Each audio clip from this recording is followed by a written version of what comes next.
കോൺഗ്രസിനുള്ളിൽ മുഖ്യമന്ത്രിയാകാനുള്ള പോര് കടുക്കുന്നു. എക്സിറ്റ് പോളുകൾ കൂടെ വിജയം പ്രവചിച്ചതോടെ കോൺഗ്രസിനുള്ളിൽ മുഖ്യമന്ത്രിയാകാനുള്ള പോര് കടുക്കുന്നു. കെ.സി. വേണുഗോപാൽ പക്ഷത്തിന്റെ നീക്കങ്ങൾ എന്താകുമെന്ന ആകാംക്ഷയിലാണ് ചെന്നിത്തല പക്ഷവും സതീശൻ പക്ഷവും. ഇതിനിടെ കെ.സി. വേണുഗോപാലിനെ കുറിച്ചുള്ള ഡോക്യുമെന്ററി ഷൂട്ടിംഗ് നിർത്തിവെച്ചിരുന്നു. ഹൈക്കമാൻഡ് നിർദ്ദേശപ്രകാരമാണ് ഷൂട്ടിംഗ് നിർത്തിയതെന്നാണ് സൂചന. അതേസമയം കെ.സി. പക്ഷത്തിന്റെ പിന്തുണ ചെന്നിത്തല വിഭാഗം പ്രതീക്ഷിക്കുന്നുണ്ട്. പക്ഷേ കളം ഒഴിഞ്ഞിട്ടില്ലെന്നും ഇപ്പോഴും കളത്തിൽ തന്നെ ഉണ്ടെന്നുമാണ് കെ.സി. പക്ഷം പറയാതെ പറയുന്നത്. മുസ്ലിം ലീഗ് സതീശന് അനുകൂലമായ നിലപാട് പരസ്യമായി എടുത്തത് ചെന്നിത്തല കെ.സി. പക്ഷങ്ങൾക്ക് കനത്ത ക്ഷീണമായിട്ടുണ്ട്. ഇതിൽ കെ.സി. ആർ.സി. പക്ഷത്തിന് കടുത്ത അമർഷവുമുണ്ട്. വോട്ടെണ്ണൽ തീയതി അടുത്തതോടെ കോൺഗ്രസിനുള്ളിൽ വമ്പൻ നീക്കങ്ങൾ ഉണ്ടാകാനുള്ള സാധ്യതകളാണ് തുറന്നുവരുന്നത്. 10 വർഷത്തെ ഇടതുപക്ഷ ഭരണത്തിന് തിരിച്ചടി നൽകി കേരളത്തിൽ UDF സർക്കാർ വരുമെന്നാണ് മിക്ക എക്സിറ്റ് പോൾ ഫലങ്ങളും സൂചിപ്പിക്കുന്നത്. ആക്സിസ് മൈ ഇന്ത്യ സർവേ 78-90 സീറ്റുകളാണ് UDFന് പ്രവചിക്കുന്നതെങ്കിൽ പീപ്പിൾസ് പൾസ് 75-85 സീറ്റുകൾ പ്രവചിക്കുന്നു.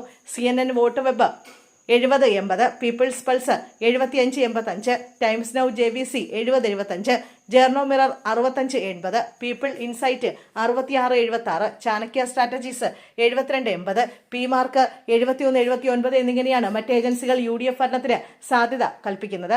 ഇതിനിടെയാണ് എക്സിറ്റ് പോളുകളിൽ മുഖ്യമന്ത്രി സ്ഥാനത്തേക്ക് VD സതീശന് ലഭിച്ച പിന്തുണ ജനവികാരമാണെന്ന് കരുതുന്നുവെന്ന് സാദിഖ് അലി ശിഹാബ് തങ്ങൾ പരസ്യ പ്രതികരണം നടത്തിയത്.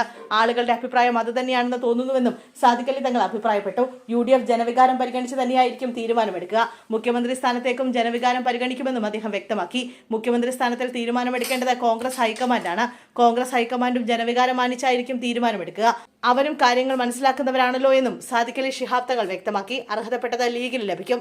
ലീഗിന്റെ അജണ്ട നിശ്ചയിക്കുന്നത് ലീഗ് തന്നെയാണെന്നും പുറത്തുള്ളവരാരും ലീഗിന്റെ അജണ്ട നിശ്ചയിക്കാറില്ലെന്നും സാദിഖ് അലി തങ്ങൾ കൂട്ടിച്ചേർത്തു.